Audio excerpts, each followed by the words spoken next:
কাল boxing day টেস্টের পঞ্চম দিনে ভারতকে যেভাবে হোক অস্ট্রেলিয়াকে হারাতেই হবে,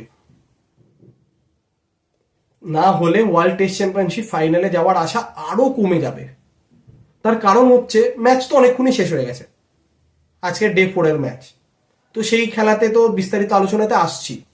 তো ভিডিও আমি যে কারণে এত দেরিতে করলাম, কারণ আমার নজর ছিল south Africa versus Pakistan first টেস্টের ডে 4 এর দিকে, যেখানে সাউথ আফ্রিকাকে জিততে গেলে 148 রান করার দরকার ছিল। তো কালকে তাদের 3 উইকেট পড়ে গেছিল এবং আজকে লাঞ্চের আগে 8টা উইকেট পড়ে গেছিল।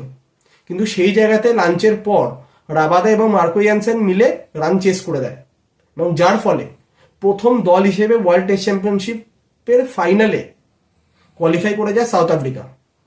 তার মানে বাকি মাত্র একটা স্পট, সেখানে নয় ইন্ডিয়া যাবে নয় অস্ট্রেলিয়া যাবে। তো আজকে যা ম্যাচের কন্ডিশন, এবার আসি ডে 4-এ। টিম ইন্ডিয়া অল আউট হয়ে যায় 369-এ, 105 রানের লিড থাকে অস্ট্রেলিয়ার হাতে। তো সেইখানেতে দুরন্ত বোলিং করে টিম ইন্ডিয়া, 91 রানে 6 উইকেট হয়ে যায় অস্ট্রেলিয়ার।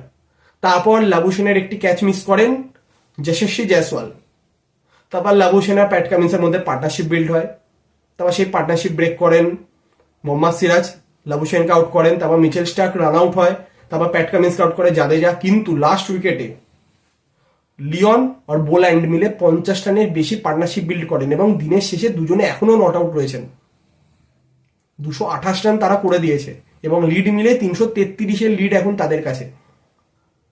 তো টিম ইন্ডিয়াকে এটা মাথায় রাখতে হবে যে এই লিড বেড়ে 350 হতে পারে। সেকেন্ড নিউ বল টিম ইন্ডিয়া নিয়ে নিয়েছে। তো আজকে 2 ওভার নিউ বলে বল করেছে টিম ইন্ডিয়া, একটা আকাশদীপ আর একটা ওভার বুমরা। কিন্তু দেখে মনে হচ্ছিল সবাই ক্লান্ত সারাদিন বোলিং করে, দুর্দান্ত বোলিং করেছে। টিম ইন্ডিয়াকে ম্যাচে রেখেছে ভারতীয় বোলাররা। কিন্তু কালকে এটা মাথায় রাখতে হবে যে নিউ বলে ভালো একটু লাইন লেন্থ এদিক ওদিক হলে কিন্তু বাউন্ডারি যাওয়ার চান্স আছে। সেই জায়গাতে কিন্তু 350 চেস করতে হতে পারে এবং 98 ওভার খেলার কথা হলেও 98 ওভার হবে না। ব্রেকের জন্য 2 ওভার বাদ যাবে এবং অস্ট্রেলিয়া কিছু ওভার খেলবে, সেসব বাদ দিয়ে ধরুন এলো 90 ওভার। কিন্তু 90 ওভারও পুরোপুরি হবে না। আপনাকে মাথায় রাখতে হবে 80 থেকে 82 ওভার ম্যাক্সিমাম হবে। কারণ অস্ট্রেলিয়া যখনই দেখবে যে আমরা তো ম্যাচটা হেরে যাচ্ছি, তখন কিন্তু তারা চোটের বাহানায় বিভিন্ন বাহানাতে ম্যাচকে স্লো ডাউন করবে। তো তাদেরকে মাথায় রাখতে হবে টিম ইন্ডিয়াকে 80 ওভারে রান চেস করতে হবে যেভাবে হোক। এবং এই রান যদি চেস করতে হয় তাহলে রোহিত শর্মা ব্যাট থেকে রান দরকার, নইলে কিন্তু এই রান চেস করা কার্যত অসম্ভব হয়ে যাবে। ক্রিজে যদি রোহিত শর্মা 40-50 ওভার অব্দি যদি দাঁড়িয়ে থাকে, তাহলে আপনাকে গ্যারেন্টি সহকারে বলতে পারি টিম ইন্ডিয়া টেস্ট ম্যাচ জিতবে।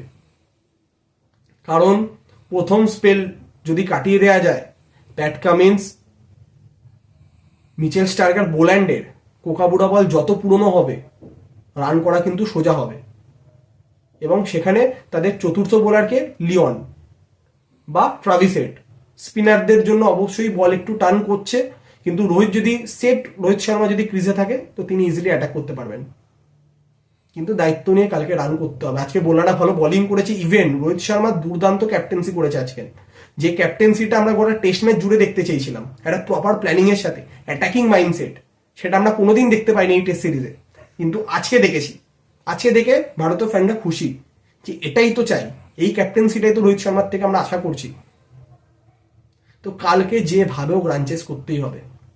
কাজটা অবশ্যই টাফ, কিন্তু ইম্পসিবল নয়। তো আমরা সকলে আশা করব ভারতীয় দল যাতে কালকে যেভাবে হোক যাতে রান চেস করে বক্সিং ডে টেস্ট জিততে পারে। তো কালকে বক্সিং ডে টেস্টের পঞ্চম দিন, দুর্দান্ত হাড্ডাহাড্ডি ম্যাচ হতে চলেছে, সেটা আমরা সকলেই জানি। তো কালকেরও বিস্তারিত আপডেট অতি অবশ্যই দেখা হবে কালকে নতুন ভিডিওতে। তো আজকের জন্য এতটাই।